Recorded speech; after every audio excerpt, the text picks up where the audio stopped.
Pakistani media اب تک نئے آرمی چیف کا نام سامنے نہیں لا سکا، حالانکہ پاکستان میڈیا کے بڑے بڑے لوگوں کو زوم ہے، بڑے بڑے ناموں کے والوں کو بڑا زوم ہے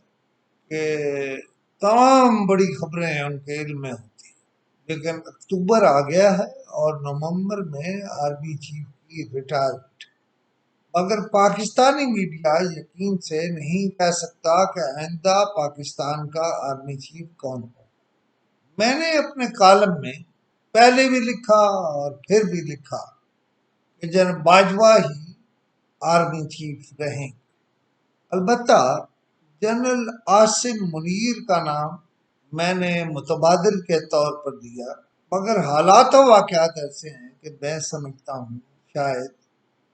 جنرل باجوہ خود کئی بار کہہ چکے ہیں، لیکن میرے نزدیک وہی آرمی چیف رہتا۔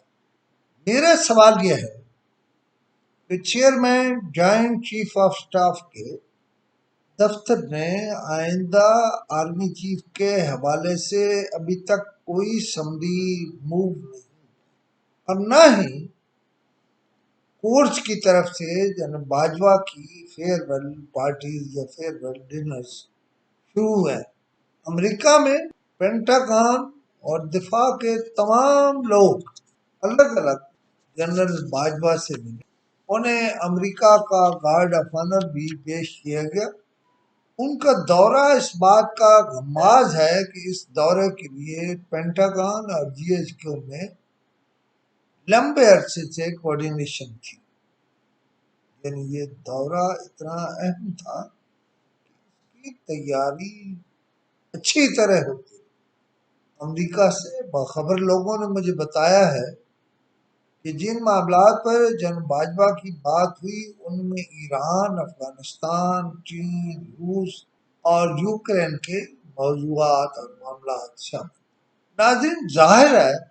پینٹاگان اور جی ایچ کیو نے اپنی ان پٹ دی ہوگی اور کچھ طے بھی ہوا۔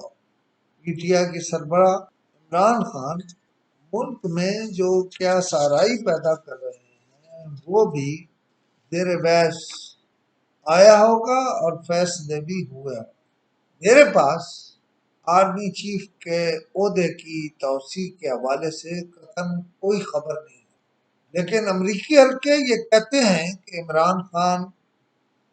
کے پیدا کردہ قیاس، ملک کی معاشی صورتحال اور سیلاب سے تباہی نے جو منظر پیدا کیا ہے اس میں پاکستان میں نیا آرمی چیف لانا کوئی عقل کی بات نہ ہو۔ لہذا میں جتنے تجزیے کروں نتیجہ یہی نکلتا ہے کہ جنرل باجوہ ہی پاکستان کے آرمی چیف ہوں گے۔